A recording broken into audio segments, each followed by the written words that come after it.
गन्धपुष्टिवर्धनाय च ॐ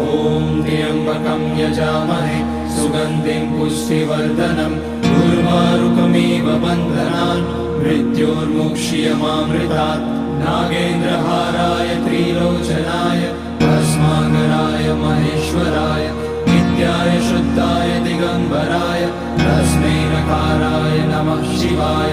मन्दाकिनी सलिलचन्दन चर्चिताय नन्दीश्वर प्रमथनाथ महेश्वराय मन्दार पुष्य बहुपुष्य सुपूजिताय तस्मै मकाराय नमः शिवाय शिवाय गौरी वदनाब्ज वृन्द सूर्याय रक्षाध्वरनाशकाय श्रीनीलकण्ठाय वृषध्वजाय तस्मै शिकाराय नमः शिवाय वसिष्ठकुम्भोद्भगौतमार्य मुनीन्द्रदेवार्चितशेखराय चन्द्रार्कवैश्वानरलोचनाय तस्मै वकाराय नमः शिवाय।